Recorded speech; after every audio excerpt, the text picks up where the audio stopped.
What's up, YouTube? This is Too Raw Forward TV. All right. So before I get into this video, I want to give a big shout out to Kev Hawk for the $5 donation to the channel via the Cash App. He says, "You've always been 100 through the years.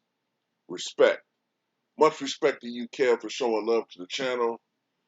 You know what I'm saying? I know you've been subscribed to Too Raw for TV for quite some time. You know, I got the other channel now, Too Raw for Sports. The channel's doing very well. Even this channel, which has been severely shadow banned for so many years, I'm starting to see a little growth with this channel as well. And, you know, none of this would be possible if it wasn't for you guys, you know what I'm saying? So much respect to you all for showing love. Much respect to the LDBC, the Lions Den basketball community in this situation. And, you know, so shout out to all you dudes, man. Shout out to all you who have come over and subscribed to this channel, both men and women. You know, I got some women subscribed to me as well. And thank you all who have subscribed to my Patreon.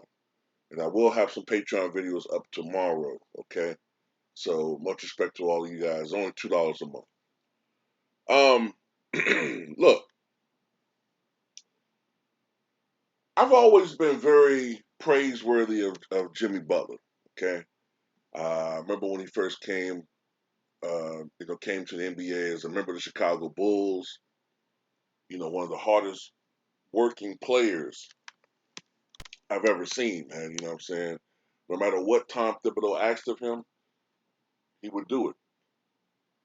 You know, he was amongst the leaders in minutes played. It was games where this guy was playing 44 minutes, 45 minutes. Some games where he played every minute, every second of every game. I remember when I think he was traded, I think it was draft night. He was traded from Chicago to, I believe it was at the time, Minnesota. I think that's where he was traded. Terrible day for Chicago Bulls fans. But since then, he's played in Minnesota. He's played for Philadelphia, and now, of course, he plays in Miami. Now, of course, in my opinion, he's not a superstar. Um, I don't know if I would even constitute him as a perennial all-star, but he's a very, very good player. Very good. Um, he's been to an NBA Finals, and he's one of the clutch performers in the NBA. And when he gets it going, he's one of the. He can have these stretches where he'll give you over 20 points a night, and he will play some fantastic basketball, and he is a clutch performer. And I give him all that. Solid on the defensive end as well. But he's not without controversy. Okay, he has gotten into it with teammates of his, and goes all the way back to his days in Chicago. Okay, and you know you give him a pass because of his play on the court.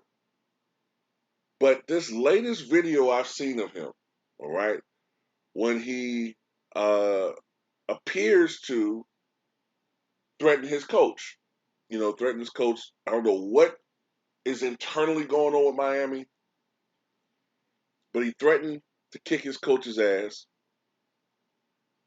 And Udonis Haslam, excuse me, who's been with the team since 2003, I believe. And at this point in time, he's more or less just he's more of a fatherly figure, more of a mentor for players at this time. He's not really a guy that plays anymore, but he does command respect. You know what I'm saying? He's beloved in the city of Miami. Fans love that he's still part of that team. The organization loves him. He's won 3 NBA championships. Um, you know, has him got in his fucking face and said, "I'll kick your fucking ass." And you could tell that Jimmy Butler didn't want no parts of that. But, Butler and Spoelstra just got into it to the point where Spoelstra through his clipboard and was really jarring at the dude. Now, of course, They're never going to let the media know what that was about.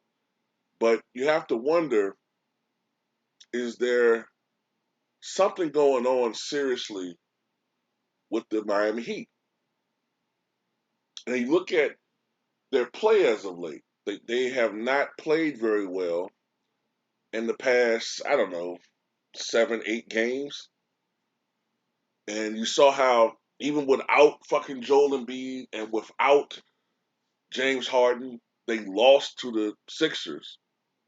And then last night, without Steph Curry and without the little bit that Draymond does give you, they lost to the Warriors. And something came to a head.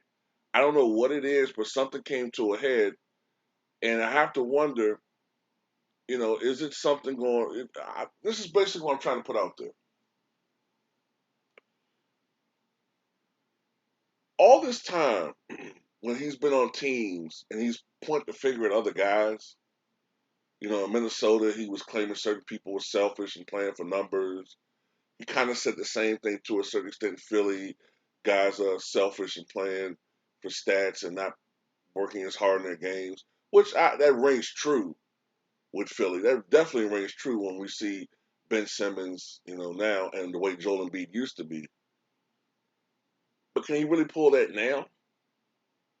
You know, is it something going on with Jimmy Butler that self-destruct these teams that he's on? Because a lot of these teams they do very well for a couple of years, and then they just kind of falter. You know what I'm saying? Um, is it something with Jimmy Butler? I mean, I know that story came out a couple of years ago in the bubble. When Jimmy Butler was on fumes in one of those finals games, and the story goes that he had allegedly a tryst with Rachel Nichols.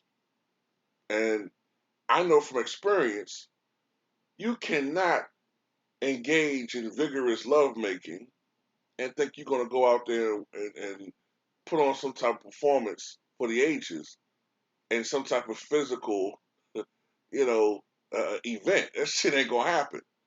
Um, I don't know. I just wonder, man, if there's something going on with Jimmy Butler that we don't know about behind the scenes. Like, does his personality just naturally begin to wear on teams, wear on people? And maybe it's partially Jimmy Butler's fault that he just can't find a fucking home.